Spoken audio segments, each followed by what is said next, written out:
Bismillahirrahmanirrahim. Dear students, Assalamu alaikum.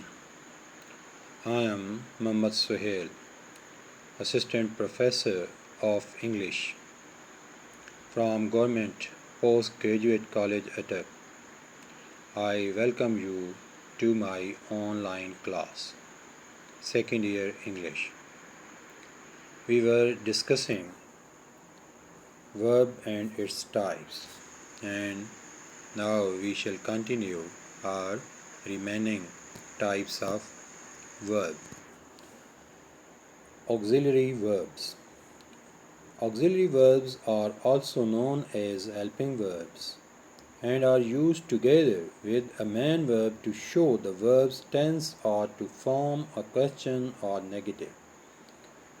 Common examples of auxiliary verbs include have, might, will. You know that we can put not if we want to make a negative sentence, and we can bring them out or put them at the beginning of the sentence if we want to make an interrogative sentence. These auxiliary verbs give some context to main verb, for example, letting the reader know when the action took place. Auxiliary verb example: would, should, do, can, did, could, may. The auxiliary verb examples in the following sentences are in bold for easy identification. I will go after football practice. Here will has been shown in the bold font so that you can get a clue that will is an auxiliary verb. The auxiliary verb will is telling us that the action of the main verb go is going to take place in the future after football practice has ended.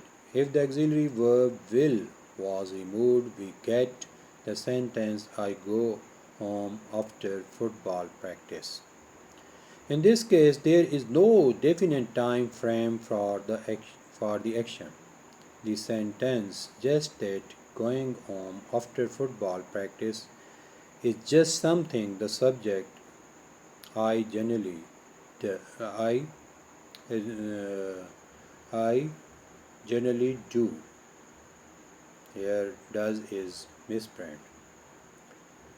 Other example: I may dance with you later. We did consider Brian's feeling. Jenny has spoken her final word.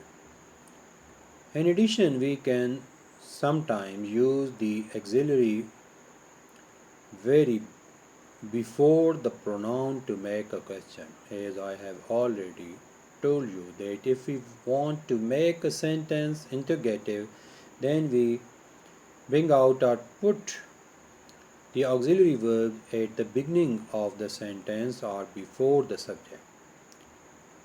Might you dance with me later? Did we consider Brian's feeling? Has Jenny spoken her final words?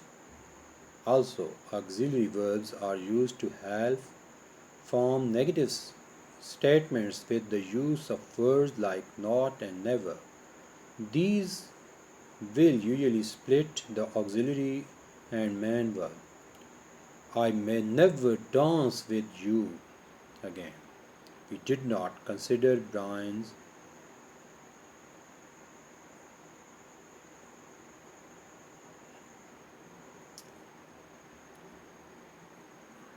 feeling.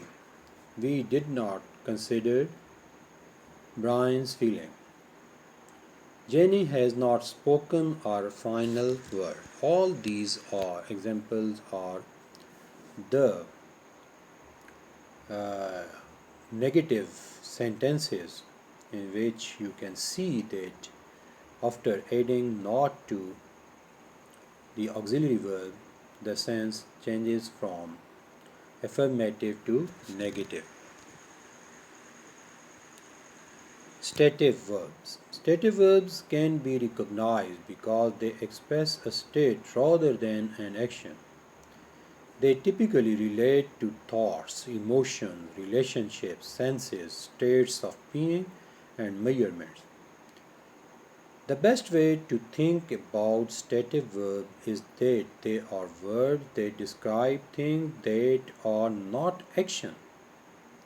The stative verbs are all expressing a state of doubting, a state of believing, a state of wanting. These states of being are often temporary. The stative verb examples in the following sentences are in bold for easy identification. John doubts the doctor's opinion. I believe the doctor is right. She wanted an other opinion. Modal verbs. Modal verbs are auxiliary verbs that are used to express abilities, possibilities, permission, and obligation. Modal verb example can, must, may, should, would.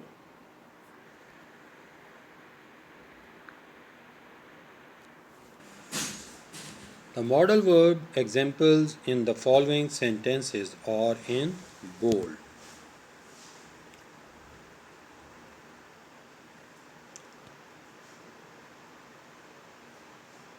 In bold for easy identification. We can shoot a 3-point shot easily. The auxiliary verb can is expressing an ability, suggesting that shooting a 3-point shot is a skill the subject possesses.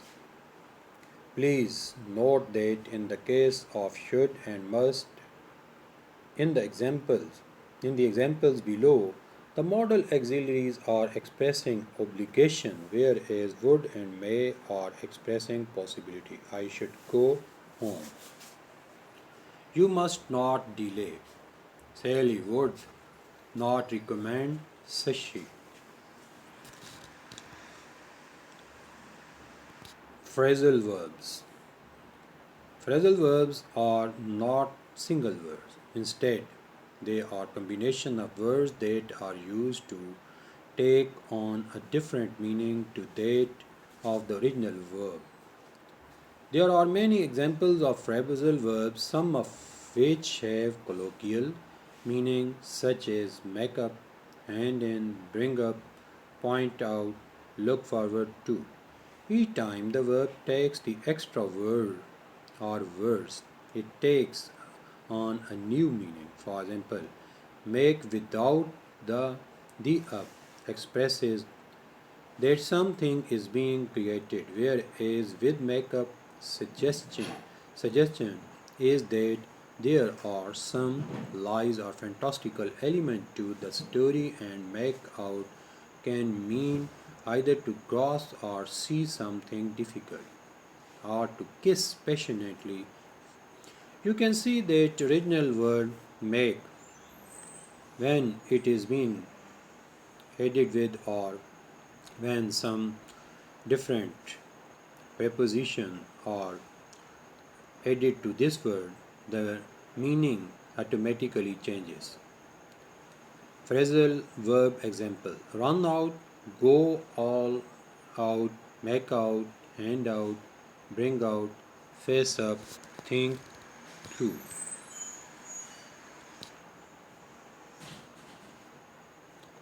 The phrasal verb examples in the following sentences are in the bold form for easy identification.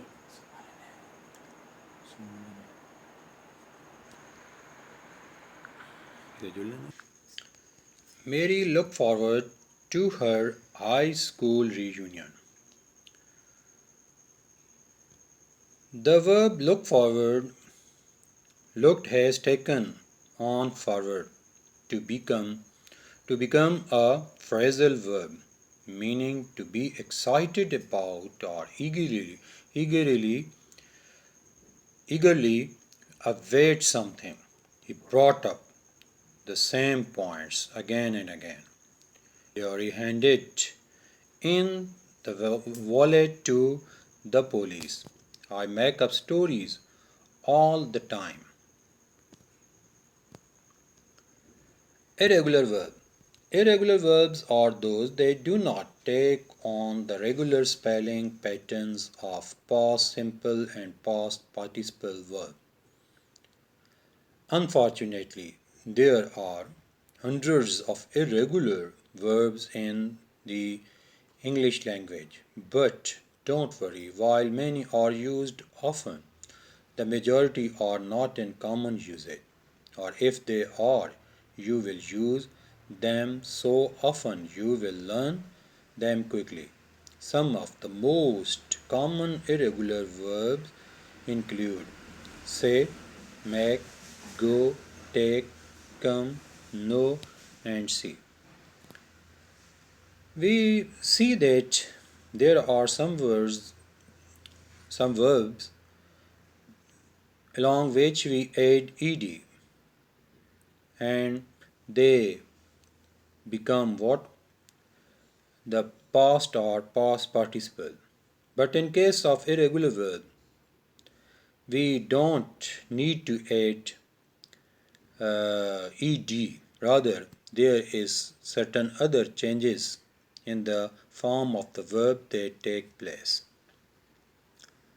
Irregular verb example eat, think, bring, hold, bear, buy, lay, catch, drive, pay, feel.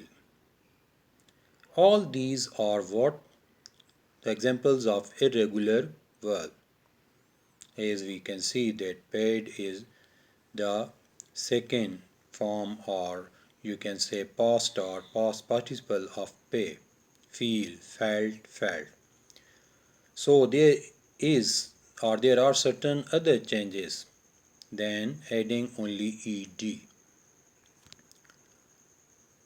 The irregular verb examples in the following sentences are in bold for easy identification. I take my time when I go to shops. Present tense. I took my time when I went to the shops. Past tense. Julie makes cake for the classroom. Present tense. Julie made a cake for the classroom. Past tense. She sees a silhouette shaped like a man in the window. Present tense. She saw a silhouette shaped like a man in the window. Past tense. We can see that see has been transformed into saw. We come to Aunt Jane's for Thanksgiving each year. Present tense. We came to Aunt Jane's for Thanksgiving each year. Past tense. Come is changed to came. You should also remember that auxiliary verbs do and have are also irregular verbs. I do agree. He does it often. We have done our homework. They do their homework on Fridays. I have a suspicion about Fran. Fran has a devious look. We have no money left. They have had a cough twice this winter. So, students, this is all for today's lecture. Thank you very much and Allah Hafiz.